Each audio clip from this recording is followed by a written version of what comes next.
இன்னைக்கு வீடியோவில் நம்ம இட்டாலியன் ஸ்பெகட்டி பொலோஞ்சேஸ் எப்படி செய்யுதுன்னு பார்ப்போம். தேவையான பொருட்கள் இந்த அளவுக்கு ஒரு 4 பேர் சாப்பிடலாம்.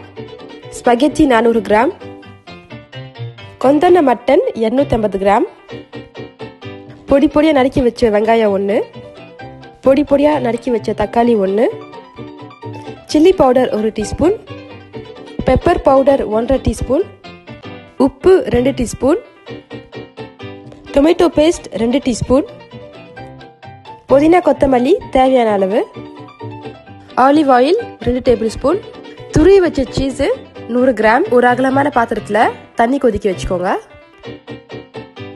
அதில் 1 டீஸ்பூன் உப்பு போட்டுக்கோங்க. ஆலிவ் ஆயில் 1 டீஸ்பூன் போட்டுக்கோங்க. தண்ணி நல்லா கொதிக்கும் போது 400 கிராம் ஸ்பெகட்டியை போட்டுக்கோங்க. நீங்கள் ஸ்பெகட்டியை போடும்போது கட் பண்ணி போட்டுறாதீங்க. நீங்கள் இந்த மாதிரி போட்டாலே அது தானாகவே அந்த தண்ணி சூட்டில் உள்ளே போயிடும். இந்த மாதிரி ஒரு பெரிய கரண்டி எடுத்து செப்பரேட் பண்ணி விட்டிங்கன்னா உங்களுக்கு தண்ணிக்குள்ளே வந்து ஈஸியாக போயிடும், ஒட்டாமல் இருக்கும். இப்போ ஒரு 15 நிமிஷம் ஸ்பெகட்டியை நல்லா வேக விட்டுடலாம். இப்போ பார்த்தீங்கன்னா ஸ்பெகட்டி நல்லா வெந்துருச்சு. இப்போ ஒரு அகலமான வடிகட்டியில் அந்த ஸ்பெகட்டியோட தண்ணியை வடிகட்டி எடுத்துக்கலாம்.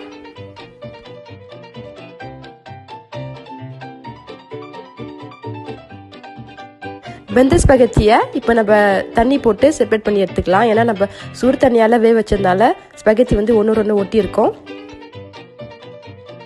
இப்போ அதில் 1 டீஸ்பூன் ஆலிவ் ஆயில் ஊற்றிக்கோங்க. இப்போ அந்த ஆலிவ் ஆயிலும் ஸ்பெகட்டியும் நல்லா கலக்கிற மாதிரி மிக்ஸ் பண்ணி விட்டுக்கோங்க. இப்போ நம்ம பொலோஞ்சேஸ் சாஸ் எப்படி செய்யுதுன்னு பார்ப்போம். ஒரு அகலமான பாத்திரத்தில் 1 டேபிள் ஸ்பூன் ஆலிவ் ஆயில் சேர்த்துக்கோங்க. பொடி பொடி நறுக்கி வச்ச ஆனியனை 1 போட்டுக்கலாம். உப்பு 1 டீஸ்பூன் ஆட் பண்ணிக்கோங்க. இப்போ உப்பு நல்லா மிக்ஸ் பண்ணி விட்டுக்கோங்க வெங்காயத்தோட. சில்லி பவுடர் 1 டீஸ்பூன் ஆட் பண்ணிக்கோங்க. பெப்பர் பவுடர் 1.5 டீஸ்பூன் போட்டுக்கோங்க. இப்போ அந்த பெப்பரையும் சில்லி பவுடரையும் நல்லா மிக்ஸ் பண்ணி விட்டுக்கலாம் வெங்காயத்தோட. நறுக்கி வச்ச ஒரு தக்காளியை ஆட் பண்ணிக்கலாம். கூடவே தக்காளியை நல்லா வதக்கிக்கலாம். இப்போ 250 கிராம் கொந்தன மட்டனை ஆட் பண்ணிக்கலாம். நம்ம ரெடி பண்ணி வச்ச மிக்சரோட அந்த மட்டனை நல்லா மிக்ஸ் பண்ணி விட்டுக்கலாம். ஒரு 5 நிமிஷம் நல்லா தொடர்ந்து வதக்கிட்டு இருந்தா மட்டன் நல்லா வெந்துடும். ஒரு 2 டீஸ்பூன் டொமேட்டோ பேஸ்ட் ஆட் பண்ணிக்கோங்க. இப்போ எல்லாம் சேர்த்து நல்லா வதக்கி விட்டுக்கோங்க.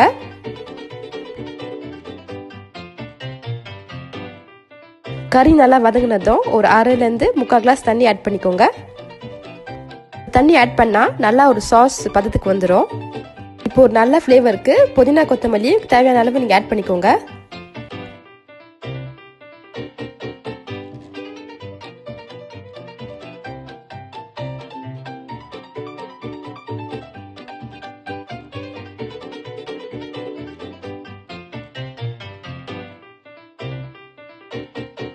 இப்போ நம்ம டேஸ்டான இட்டாலியன் ஸ்பெகட்டி பொலோஞ்சேஸ் ரெடி. இப்போ நம்ம வீடியோவோட எண்டுக்கு வந்துட்டோம். இந்த வீடியோ ஃபர்ஸ்ட்லேருந்து லாஸ்ட் வரைக்கும் பார்த்த எல்லாருக்கும் நன்றி.